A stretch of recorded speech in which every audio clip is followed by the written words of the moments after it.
Mayong utos tanan, and to God be all the glory. Happy Easter Sunday. And ingon ko sa inyo dati na naatay update in terms sa ato ang, with regards rather, sa ato ang mini crusade sa Barangay Poblasyon ay Barangay Salvacion, Sitio Pukong, specifically Purok 5, no, sa ilang fiesta. Today nag-start kay Sunday man dayon. So opening salvo nangyari kagabi, and natay gibuhat nga mini crusade. So ipa-play na ko ang matag video, and I hope and I pray na mabless pud mo sa atong bulaton, no? Ginaawhag ang tanan para sa pagpanindog para sa atong worship. Amen. Sa akong pag-iuma atong awiton o Dios. O Dios, pasayloan. Pasalamatan sa iyong nagdusga sa kalimutan.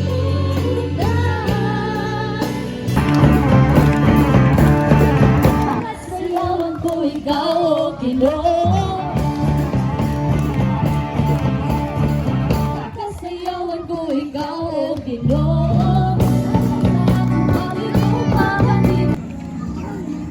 So ready ba ta?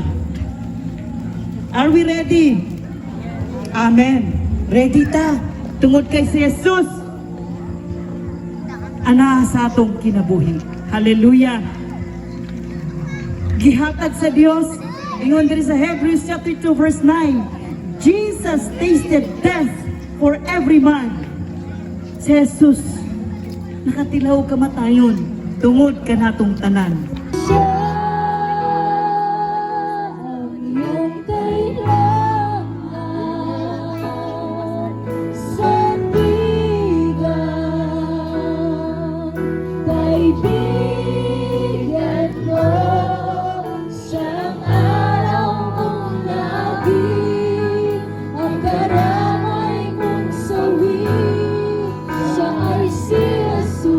Intak na sa tuloy. Nadungog na ko ang imong pulong. Kung nasabtan ako, O Diyos, ang imong pulong. Busa karon kagabion. Dawaton ko ikaw, Yesu Kristo, akong Ginoo, ang personal na manuluwa sa akong kinabuhi. Sukad karon, O Diyos, ang imong balang espiritu, magkontrolar sa akong kinabuhi. Salamat sa imong pagpakamatay sa cross alang sa akong kalapasan. Usa karon, Ginoo, ibago mo na ako. Salamat sa ngalang samahan sa anak ng Espiritu Santo. Amen. Nagbago ang Diyos. Salamat sa inyo. So kato, that was the nagigda lang ko, no, kay gikan mi naghatod mi og mga amps, mga gipangulam nato, and dalaygo ng Dios, no, grabe gyud namuhat si Lord sa ato ang mini crusade last night, and makita nato daghan kay tao. And before nag-start ang program, ngay nag-brown out pa gyud na, so nagpa-raffle pa ta.